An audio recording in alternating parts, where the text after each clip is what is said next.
Howdy, howdy. So today we're going to be taking out Goreswine the Ravager. Um, they kind of have a mix between a patrol and a set area that they're in. You can often find them in one of the two graveyard areas in Farbane Woods, and they'll stand there for a long time once they reach the end of their route. And then briefly, they will walk from one to the other.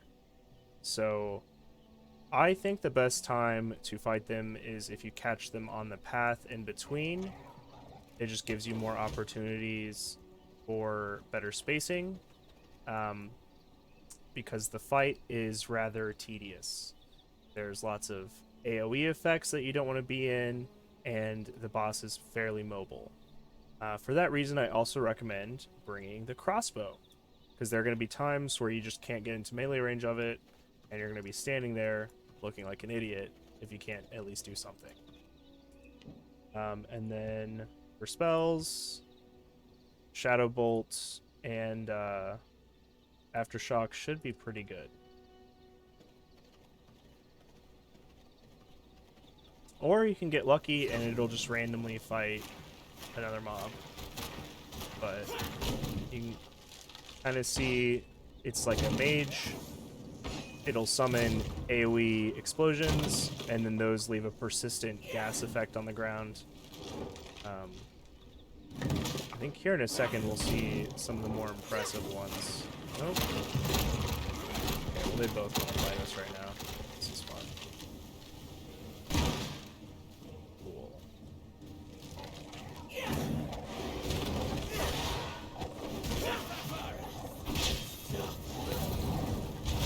Alright, so you see there, the boss teleported from that spot to that spot.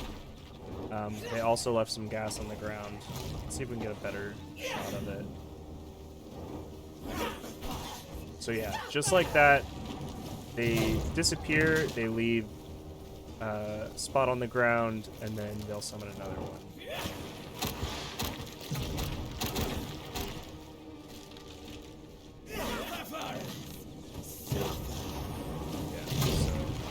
Kind of just radiates outward.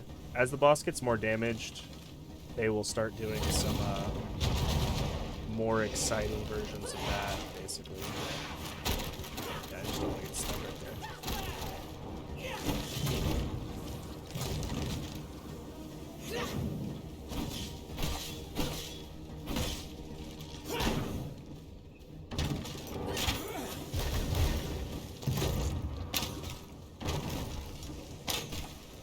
But yeah, if you bring a crossbow, this fight is actually pretty tame.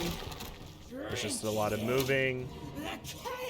There we go. So yeah, it gets immune, and then it does round after round of these explosions. It's not a lot of damage, but it will add up over time.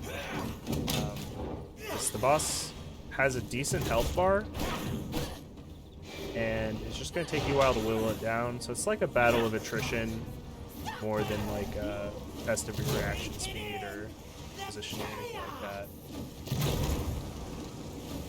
So this is what I'm talking about, where it's useful to bring a crossbow.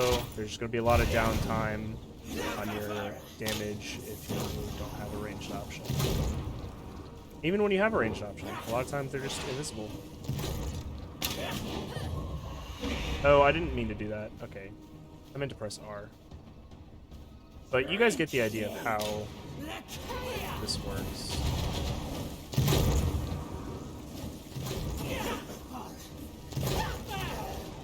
And if they get close to you like that, it's a good idea just to wail on them.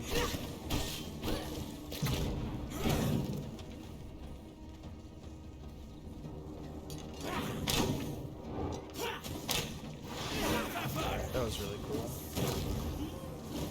Like, inside the rocks, the crossbow was hitting it, even though I thought it was behind me.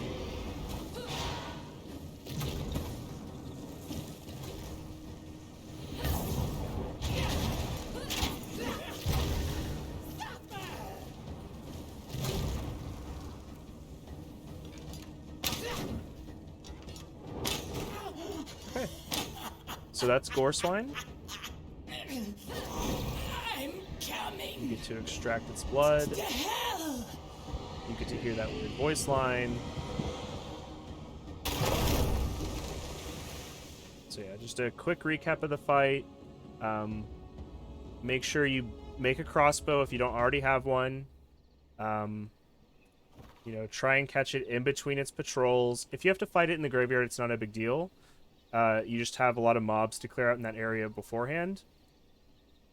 And then, yeah, if you can get it to fight like a stone golem or a Trent, that's even better for you.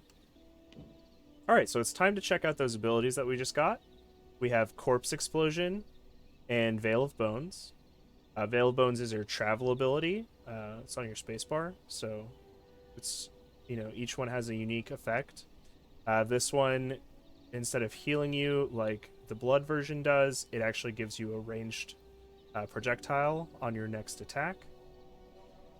So you do that, you're invisible, and then you create a projectile. That's pretty useful in the beginning of the game since you don't have many ranged options. And then Corpse Explosion is pretty similar to what you were seeing the boss do. Circle on the ground with a delayed AoE explosion. So pretty neat, and I hope that helped you guys.